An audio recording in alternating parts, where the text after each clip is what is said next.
you all once again in our channel DRX Nitesh Singh. My name is Nitesh Singh and today I am going to talk about arthritis. Arthritis क्या है, arthritis कितने प्रकार के होते हैं और arthritis के लक्षण क्या हैं और इनके दवाएं क्या चलती हैं, क्या इनके प्रिवेंशन हैं, उसके बारे में हम पूरी बात करेंगे। उससे पहले मैं बता दूं, आप हमारे चैनल पर पहली बार आ रहे हैं तो चैनल को प्लीज़ सब्सक्राइब कर लीजिए और बेल आइकन को प्रेस कर दीजिए, जिससे इसी तरह के जब दूसरी वीडियो में बनाऊं तो आपको नोटिफिकेशन पहले मिले। तो बात कर रहे थे अर्थराइटिस क्या है। अर्थराइटिस एक गठिया जो रोग है, ये बीमारी को हम अर्थराइटिस, जो जॉइंट्स होते हैं उनके बीच में ये सारी जो समस्याएं क्रिएट होती हैं उन्हें अर्थराइटिस के नाम से जाना जाता है।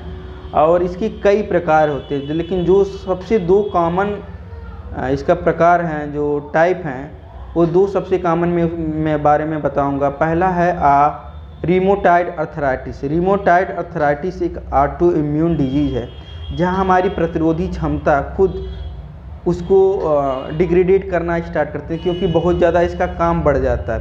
ये हमारी जॉइंट पार्ट को अपना दुश्मन समझ बैठती है और उसे ही डिग्रेड करना स्टार्ट कर देती है।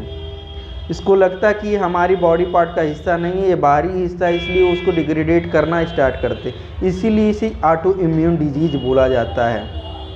लक्षण क्या होते हैं रीमोटाइड अर्थराइटिस के? Morning stiffness, pain and swelling in the joint.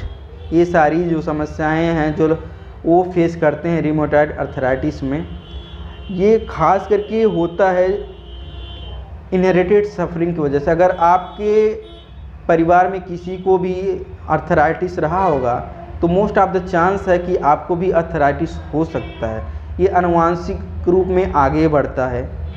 पहला सबसे बड़ा एक कारण है इनहेरिटेड। दूसरा है आपका बॉडी की खुद प्रतिरोधी क्षमता बहुत ज़्यादा काम करने शुरू कर देती है, जिसकी वजह से ये आपके जॉइंट को दुश्मन मानना शुरू कर देती है। दूसरा ये सबसे बड़ा कंसर्न है, जिसकी वजह से हमें रीमोटाइड अर्थराइटिस होता है।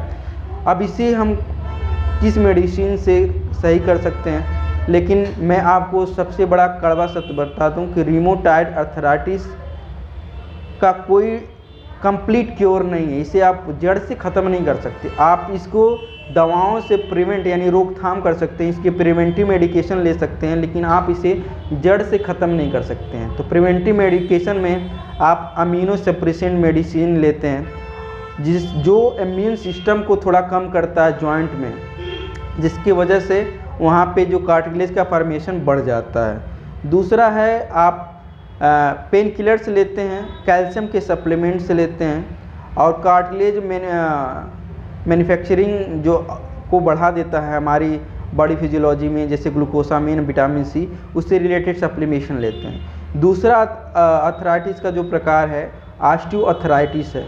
ये एज रिलेटेड कंसर्न है, जहाँ पे आपकी उम्र बहुत ज़्यादा बढ़ चुकी होती है, यानी 55-60 की जब आप पहुँच जाते हैं तो हमारे जो दो जॉइंट के बीच में स्नाबियल फ्लूइड और कार्टिलेज होता है, जिसके बेस पे दो जॉइंट जुड़े होते हैं और उसमें मोबिलिटी देखा जाता है, वो दोनों ख़राब हो जाते हैं। यानी स्नाबियल फ्लूइड बहुत कम होने लगता है और जो कार्टिलेज होते हैं एज रिलेटेड कंसर्न की वजह से वो ब्रेक डाउन होने शुरू कर देते हैं, जिसकी वजह से मॉर्निंग स्टिफनेस, पेन और स्वेलिंग बहुत ज़्यादा सीवियर हो जाता है।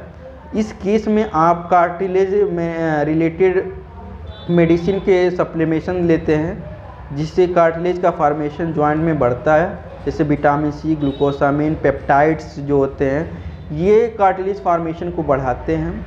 और एंटी इन्फ्लामेटरी ड्रग खाते हैं जो इन्फ्लामेशन और स्वेलिंग को भी कम करता है। और एक्सरसाइज दोनों में कॉमन रहेगा ऑस्टियोआर्थराइटिस और रीमोटाइड अर्थराइटिस में, क्योंकि जो हमारी बॉडी की फिजियोलॉजी है बहुत ज़्यादा अच्छा काम करती है जब हम डेली बेसिस पे एक्सरसाइज करते हैं। तो दो सबसे कॉमन हमारे अर्थराइटिस होते हैं, एक रीमोटाइड अर्थराइटिस और एक ऑस्टियोआर्थराइटिस। दोनों में अलग अलग मेडिकेशन है।